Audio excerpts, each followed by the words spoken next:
Greetings everyone, my name is Dominic and today you're tuning in to the Comic Book Report, where we review comic books and graphic novels so you can get an idea of what to read. And once again, we've reached the end of a month, which means I'm going to go ahead and do my month-end wrap-up, this time for October 2025. If you're newer to this segment, essentially what I'm doing is populating a video with some of my favorite comic book reads, acquisitions, or books I've reflected on in various capacities throughout that given month. It's one part reading journal, one part tease for what might be forthcoming on the channel, and also just a great kind of listicle here on YouTube. At any rate, go ahead and settle in and get ready because I can't wait to talk about this month's selections. Now before we dive in, as always, I would like to shout out the channel sponsor, Panelbound Comics. If you're looking to pick up your own comic book collected editions, perhaps some of the books showcased on this very video, I highly encourage you to check out the website. You can find it in the video description, and if you see anything site-wide you like, you can actually use my discount code at checkout, TheComicBookReport, to save $2 off of your order. Please note if you use my affiliate link or code to make a purchase, I will earn a small commission, but it's a fantastic way to support this channel. Thank you so much for considering. Now let's get started with our October month-end wrap-up. First up on the list today, we have a very delightful little volume from Oni Press. This is Hobtown Mystery Stories Volume 1, The Case of the Missing Men. It's been described as one part Hardy Boys, one part Twin Peaks, and I couldn't think of a more apt description. This book follows a group of high school-aged amateur detectives who are trying to get down to the bottom of, well, some missing persons cases in their local town. Along the way, though, we find that this town is anything but it seems. Dabbling in the strange, bizarre, all the way up to the borderline paranormal, this book was an absolute treat. The art style as well was gritty, highly detailed, and just a ton of fun. I'm aware that they have a second volume in this series that has a whole new case, and I believe a volume 3 coming out before the end of the year if I'm not mistaken. Reading through this, like I said, this was my first time experiencing this series or anything by these creators, but I really had a blast. Like I said, I just finished this fairly recently, and I do hope to do a full review on the channel before too long. I would consider this work not overly graphic, although as always, reader discretion advised. I think if you're looking for a fun mystery that has engaging characters and even more engaging twists and turns, this could be up your alley. I actually consider this kind of a hidden gem recommendation. I have not heard many people that have read this, but I really think that's a shame because I had such a fun time making my way through it. It's not overlong either. I really don't think it overstays its welcome. You get a feel for the town and, like I said, all the rich characters that populate it, and overall I'm pretty eager to start making my way through volume 2. But yeah, in the comments I'd like to know, have you heard of Hobtown Mystery Stories? Have you read any of these? I would definitely like to hear other people that have checked this out. I also thought that this was a fun kind of fall read as well, so it absolutely makes my October month-end wrap-up.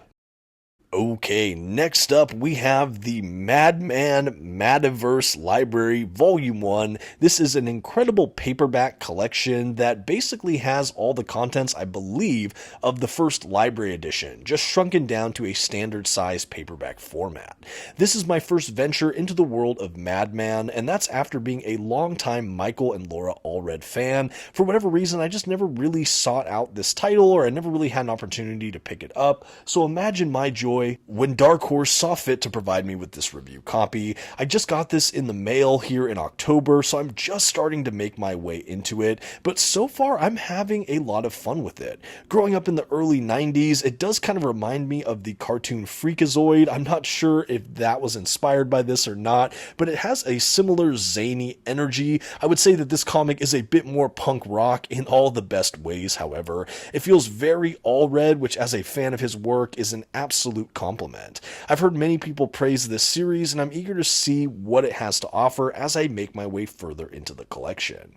I know the library editions are gorgeous, being hugely oversized, but having a manageable paperback like this I think is also a real treat.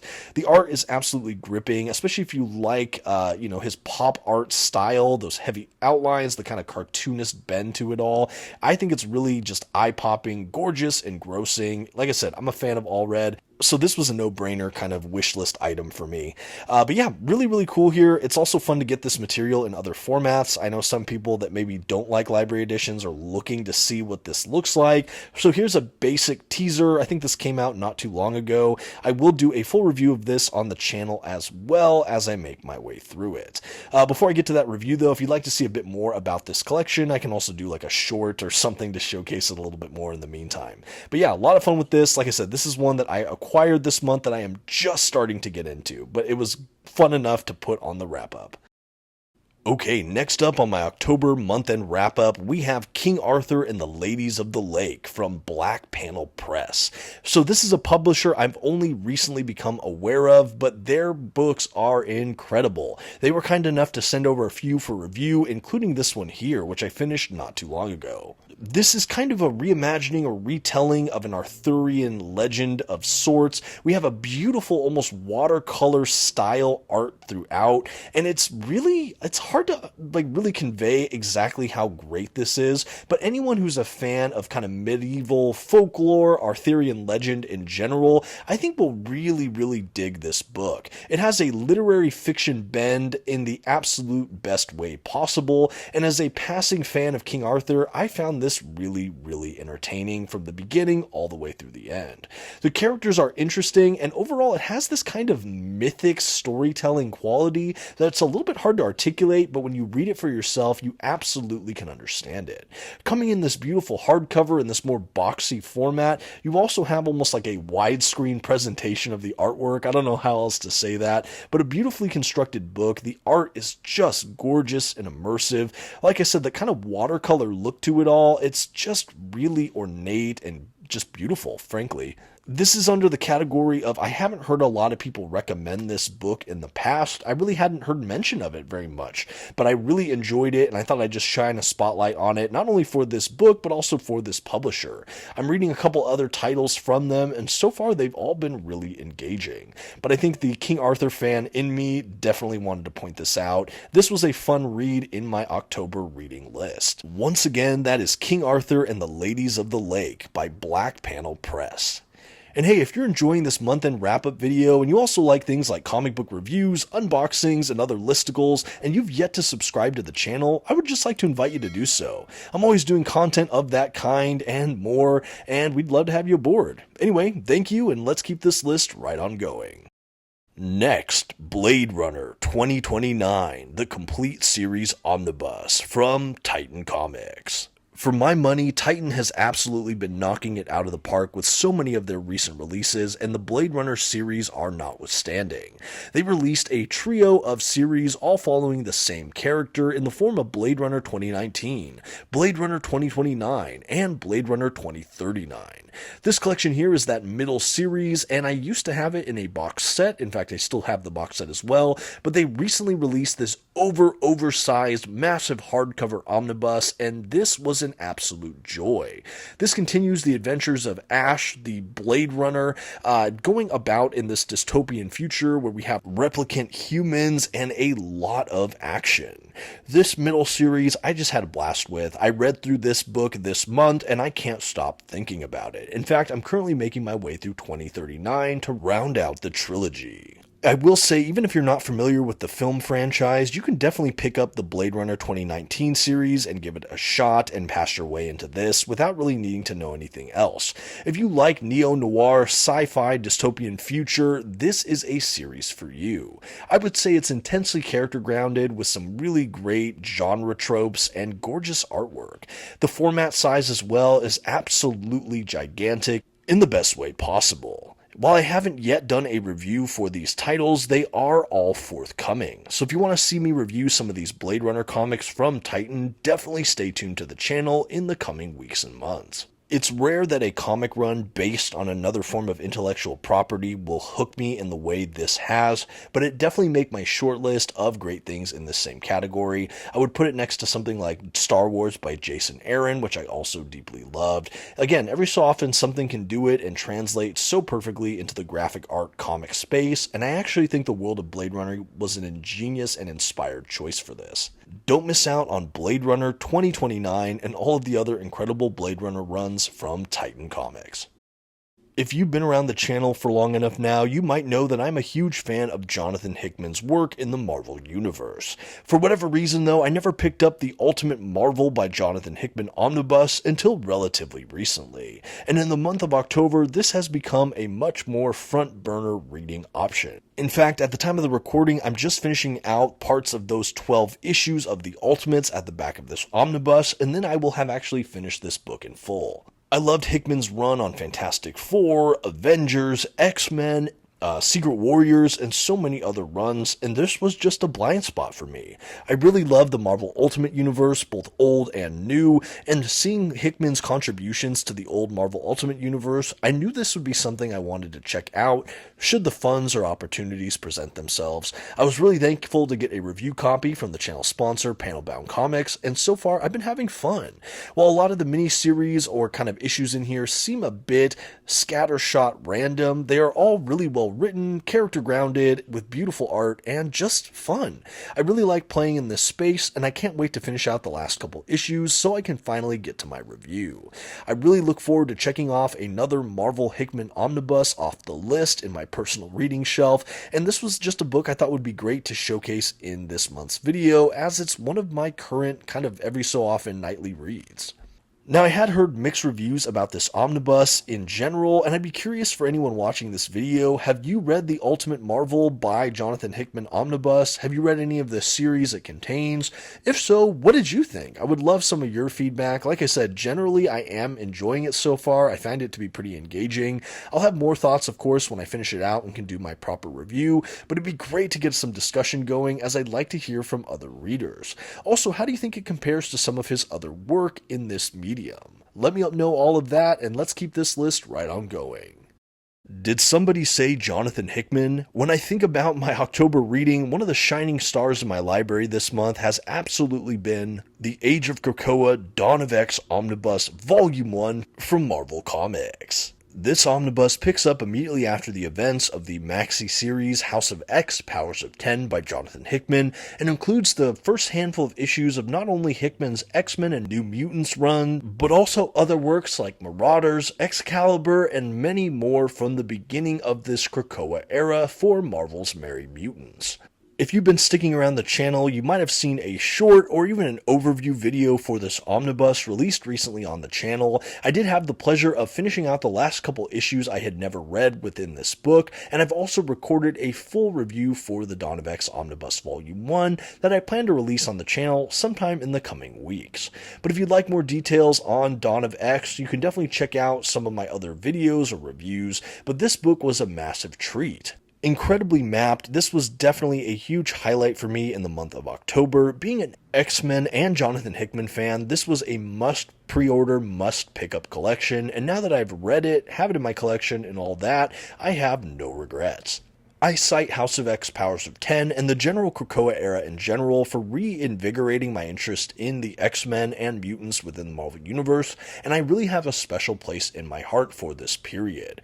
Having it in an omnibus mapped like this, I am just over the moon. Beautiful artwork abounds, and this book just never relents. I will say at times as a reader it can feel a bit disjointed jumping from series to series, but there's perhaps no better way to get the breadth of Krakoa quite like reading Dawn of X's Order. A lovely Marvel omnibus, and one I won't forget about anytime soon. Let me know if you're a fan of this era for X-Men and the other adjacent X titles, and let's keep this list going.